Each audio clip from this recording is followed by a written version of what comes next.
एक simple decision और उसकी वजह से अगले 4 साल का करियर कंप्लीटली चेंज हो सकता है। एडमिशन फॉर्म भरते वक्त आपके सामने दो ऑप्शंस आते हैं, सीएससी या CSC with AI, CSC with machine learning, CSC with cyber security, CSC with data science. ठीक है, और फिर दिमाग में ना एक ही क्वेश्चन आता है कि सर अगर मैं नॉर्मल सीएससी ले ली तो क्या मैं एआई इंजीनियर नहीं बन सक पाऊंगा, या अगर मैंने एआई स्पेशलाइजेशन ले ली तो क्या प्लेसमेंट सिर्फ एआई कंपनीज में ही होंगी। और सबसे बड़ा मिथ पता है क्या है यहाँ पे, कि स्पेशलाइजेशन वाले स्टूडेंट्स को कंपनीज ज़्यादा प्रेफरेंस देती हैं। ये एब्सोल्युटली गलत है। अगर आप भी इसी कन्फ्यूजन में हो तो इस वीडियो को लास्ट तक ज़रूर देखना, बिकॉज आज मैं ना बिना किसी मार्केटिंग, बिना किसी हाइप के बताने वाला हूँ कि reality of CSC versus CSC specialisation. So let's begin. सबसे पहला डिफरेंस क्या है? सबसे पहले एक बात समझ लो, क्या नॉर्मल जो सीएससी है ना और जो सीएससी स्पेशलाइजेशन है, दोनों कंप्यूटर साइंस ही है। ये कोई अलग इंजीनियरिंग ब्रांच नहीं है, ये बिल्कुल भी अपने दिमाग से हटा दो। डिफरेंस सिर्फ पता है कितना सा है, जो नॉर्मल सीएससी में आप जनरल कंप्यूटर साइंस पढ़ते हो, ठीक है, और जो स्पेशलाइजेशन ब्रांचेस होती हैं जैसे कंप्यूटर साइंस के साथ एक पर्टिकुलर डोमेन पे एक्स्ट्रा फोकस होता है।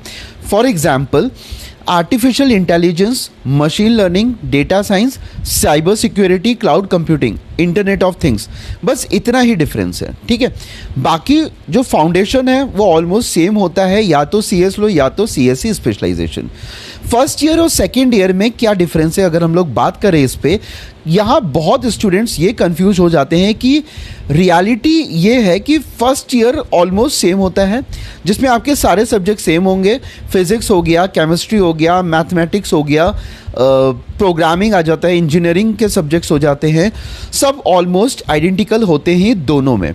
सेकेंड ईयर में भी most important computer science fundamentals सबको पढ़ाए जाते हैं, या तो सीएससी हो या स्पेशलाइजेशन हो। जैसे कि इसमें क्या आ जाएगा, आपका डेटा स्ट्रक्चर्स और एल्गोरिथम्स आ जाएंगे, डेटाबेस मैनेजमेंट सिस्टम होगा आपका, जैसे कि ऑपरेटिंग सिस्टम्स हो गया आपका, ऑब्जेक्ट ओरिएंटेड जो प्रोग्रामिंग है as a subject is a common, computer networks हो गया। ये सब्जेक्ट्स हर सीएससी स्टूडेंट्स के लिए कंपलसरी होते हैं, कोई स्किप नहीं कर सकता, चाहे आप नॉर्मल सीएससी में हो या आपने कोई एआई स्पेशलाइजेशन में एडमिशन लिया हो।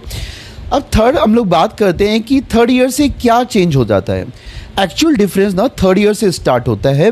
बेसिकली नॉर्मल सीएससी स्टूडेंट्स को कुछ जनरल एलेक्टिव्स मिलते हैं, स्पेशलाइजेशन स्टूडेंट्स को वही एलेक्टिव्स की जगह स्पेशलाइज सब्जेक्ट्स मिलते हैं। फॉर एग्जाम्पल अगर बात करें कि अगर एआई स्पेशलाइजेशन है तो सब्जेक्ट्स आपके क्या हो सकते हैं, machine learning, then deep learning हो सकता है आपका, उसमें क्या आ जाएगा, न्यूरल नेटवर्क्स आ जाएगा, आपकी नेचुरल लैंग्वेज प्रोसेसिंग हो जाएगी, कंप्यूटर विजन होगा। अगर साइबर सिक्योरिटी है तो एथिकल हैकिंग हो गया आपका, उसमें नेटवर्क सिक्योरिटी आ जाएगा, क्रिप्टोग्राफी आ जाएगा, डिजिटल फॉरेंसिक्स आ जाएगा, मैलवेयर एनालिसिस आ जाएगा। और अगर डेटा साइंस है तो उसमें क्या आ जाएगा, big data, data analytics, predictive modelling हो गया, विजुअलाइजेशन हो गया। ये सब एडिशनल बर्डन नहीं होता है। कॉलेज जनरली ना कुछ less important elective subjects replace कर देते हैं। ठीक है, सो इसीलिए स्पेशलाइजेशन का मतलब ना एक्स्ट्रा प्रेशर नहीं होता है, ये ध्यान रखना। अब बात करते हैं कि क्या रेगुलर सीएससी स्टूडेंट्स एआई नहीं पढ़ सकता। अब आता है कि सबसे इंपॉर्टेंट क्वेश्चन है ये, ठीक है, कि अगर मैंने नॉर्मल सीएससी ले ली तो क्या एआई सीख ही नहीं सकता? बिल्कुल सीख सकते हो भाई। एक्चुअली ना रेगुलर जो सीएससी स्टूडेंट्स भी थर्ड ईयर और फोर्थ ईयर में एलेक्टिव चूज कर सकते हैं, ये ऑप्शंस उनके पास अवेलेबल होता है। और ऑनेस्टली आज के टाइम पे लर्निंग सिर्फ कॉलेज तक लिमिटेड नहीं रही है, ये सबको पता है। अगर आप यूट्यूब, ऑनलाइन कोर्सेस, प्रोजेक्ट्स हो गए, हैकाथॉन्स हो गए, इंटर्नशिप्स हो गए, बहुत सारे ओपन सोर्सेज हैं, ये सब करते हो ना तो आप किसी भी स्पेशलाइजेशन में एक्सपर्ट बन सकते हो। अगर आपने सीएससी लिया है तो भी कॉलेज सिर्फ एक आपको डायरेक्शन देता है, स्किल आपको खुद बिल्ड करनी पड़ती है, सारी चीज़ें कॉलेज नहीं आपको देगा। ठीक है, नेक्स्ट बात करते हैं प्लेसमेंट्स में किसको प्रेफरेंस मिलता है।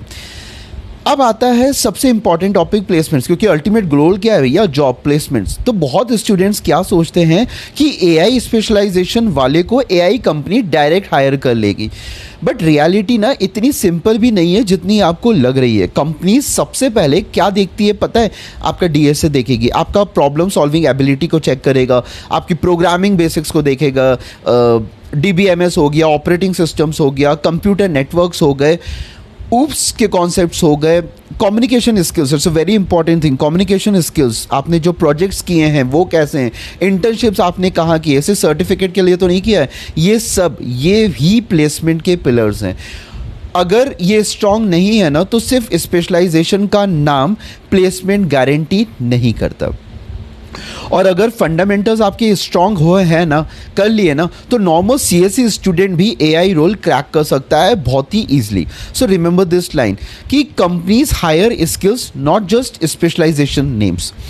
नेक्स्ट अगर हम लोग बात करें कि फिर कॉलेजेस स्पेशलाइजेशन क्यों लॉन्च करते हैं, क्या नीड है भाई इनकी, ये भी एक इंटरेस्टिंग सा क्वेश्चन है। बहुतों के मन में ये सवाल आता है कि पहले क्या होता था, कंपनीज ना स्टूडेंट्स को हायर करने के बाद एआई हो गया, क्लाउड हो गया, डेटा साइंस हो गया, साइबर सिक्योरिटी हो गया, सब ट्रेनिंग खुद देती थी, उनको ट्रेन करती थी उसके बराबर इंडस्ट्री लेवल तक। अब इंडस्ट्री फास्ट ग्रो कर रही हैं, इसलिए कॉलेजेस ने सोचा कि स्टूडेंट्स को ग्रेजुएशन के टाइम ही इतना एक्सपोजर दे दिया जाए, ठीक है, ताकि स्टूडेंट एक इंडस्ट्री रेडी हो जाए, पूरा एक पका पकाया माल। ये कॉन्सेप्ट बुरा नहीं है, एक्चुअली काफ़ी यूज़फुल है।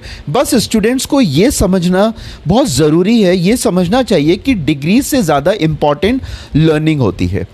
अब बात करते हैं कि अगर सीएससी नहीं मिली तो बहुत स्टूडेंट्स का ये भी क्वेश्चन होता है कि मुझसे बहुत लोग पूछते हैं कि सर मुझे सीएससी नहीं मिली, अब मैं क्या करूं। देखो भाई, यहाँ आज के टाइम पे ना इंजीनियरिंग ब्रांच ही सब कुछ डिसाइड नहीं करता। अगर आप मैकेनिकल हो, ठीक है, या सिविल से हो, या आप इलेक्ट्रिकल से हो, इलेक्ट्रॉनिक्स एंड कम्युनिकेशन से हो, किसी भी ब्रांच में हो, तो भी कोडिंग सीख कर सॉफ्टवेयर फील्ड में आ सकते हो, क्योंकि जो जॉब्स होती है ना वो ओपन फॉर ऑल होती हैं। सॉफ्टवेयर जॉब्स आज बहुत सारे ऑनलाइन सर्टिफिकेशन प्रोग्राम्स अवेलेबल हैं, माइनर डिग्रीज भी ऑप्शंस हैं आपके पास, और इंडस्ट्री कोर्सेज भी अवेलेबल हैं, ठीक है, जो नॉन सीएस स्टूडेंट्स को भी सॉफ्टवेयर जॉब्स के लिए प्रिपेयर करती है, उनको रेडी करती है उस इंडस्ट्री के लिए। इसलिए ब्रांच इंपॉर्टेंट है, लेकिन फाइनल करियर उससे भी ज़्यादा आपकी स्किल्स डिसाइड करता है। तो फाइनल में अगर मैं बोलना चाहूँ कि अगर मुझे एक लाइन में अगर ये आंसर देना हो ना, तो मैं कहूँगा कि सीएससी और सीएससी स्पेशलाइजेशंस के बीच का डिफरेंस उतना बड़ा नहीं है जितना सोशल मीडिया उसको बना देता है। अगर आपको स्पेशलाइजेशन मिल रही है, अच्छी बात है, ले सकते हो, लेकिन सिर्फ स्पेशलाइजेशन के भरोसे मत बैठ जाना कि, और अगर आपको नॉर्मल सीएससी मिल रही है तो बिल्कुल भी टेंशन मत लेना कि मुझे स्पेशलाइजेशन नहीं मिली।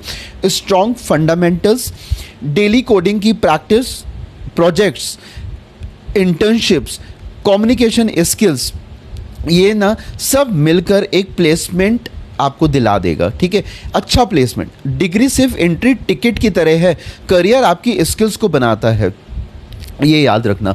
अगर ये वीडियो आपको यूज़फुल लगी हो ना तो वीडियो को लाइक ज़रूर करना, अपने इंजीनियरिंग वाले फ्रेंड्स के साथ इसको शेयर करने की कोशिश करो ताकि वो भी गेन करे कुछ। और अगर आप इंजीनियरिंग प्लेसमेंट्स, इंटर्नशिप्स और करियर गाइडेंस से रिलेटेड जेन्युइन कंटेंट देखना चाहते हो ना, तो इंजीनियर्स पावर को सब्सक्राइब कर लो, बेल नोटिफिकेशन को प्रेस कर दो। अब मिलते हैं नेक्स्ट वीडियो में। Thank you, all the best, bye bye, take care.